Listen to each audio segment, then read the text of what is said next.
The US government spends a lot of money. We're talking about trillions of dollars every year. It's our money collected through taxes, and a big chunk of it goes towards healthcare. In fact, in 2024, the federal government allocated a whopping $1.9 trillion to healthcare programs and services. That's more than any other area of government spending. This massive sum represents a significant portion of the federal budget, a full 27%. To put that in perspective, imagine a giant pie chart representing all government spending. Healthcare gets a giant slice, almost a third of the whole pie. But wait, there's more. On top of the $1.9 trillion, the government also provides tax breaks for healthcare, particularly for employer-sponsored insurance and the Affordable Care Act. These tax breaks result in an additional $398 billion in foregone revenue. So the true cost of federal healthcare support is even higher than the direct spending figures suggest. Understanding these numbers is crucial. It helps us grasp the scale of government involvement in healthcare.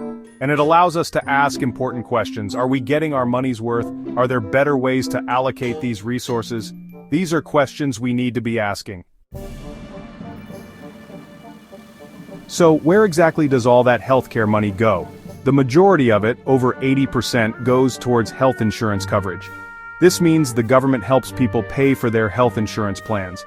Medicare, the program for seniors and some people with disabilities, receives the biggest chunk, a full 36% of federal healthcare support.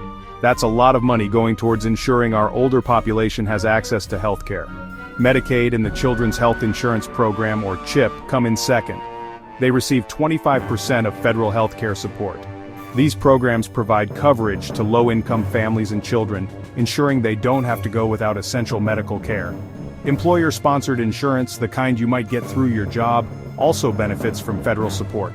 It receives 17% through those tax breaks we talked about earlier. Finally, the Affordable Care Act subsidies make up the remaining 5%. These subsidies help individuals who don't get insurance through their jobs afford coverage through the ACA marketplaces. As you can see, federal healthcare spending primarily targets providing health insurance coverage to a wide range of Americans, from seniors to low-income families. While most federal healthcare dollars go towards insurance, there's another important category: discretionary spending. This type of spending is decided on each year by Congress. It funds specific programs and initiatives. Discretionary spending accounts for about 11% of federal healthcare support. And the biggest recipient? Veterans healthcare. More than half of all discretionary health spending, a full 52%, goes towards providing medical care to those who have served in the military. But veterans healthcare isn't the only beneficiary. The National Institutes of Health, or NIH, responsible for groundbreaking medical research, receives a significant chunk, 19% of discretionary funds. The Centers for Disease Control and Prevention, or CDC, our frontline defense against public health threats, gets 4%. And global health initiatives aimed at improving health outcomes around the world also receive 4%. Discretionary health spending allows the government to invest in vital areas beyond insurance coverage.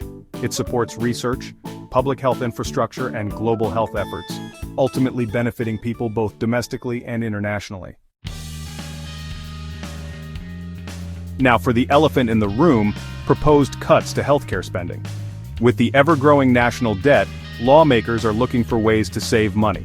And unfortunately, healthcare programs are often seen as potential targets. The budget reconciliation process, which allows certain bills to pass with a simple majority in the Senate, might be used to push through cuts to mandatory spending programs like Medicare, Medicaid, and ACA subsidies. Proposed cuts to Medicaid could drastically change how the program is funded. This could force states to make tough choices, potentially leading to millions of Americans losing their health coverage. Even Medicare, a program often considered untouchable, is facing potential cuts.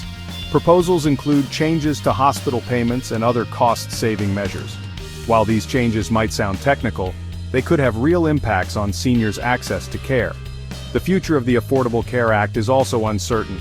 Proposed changes like removing limits on premium tax credits could make health insurance less affordable for millions who rely on the ACA marketplaces.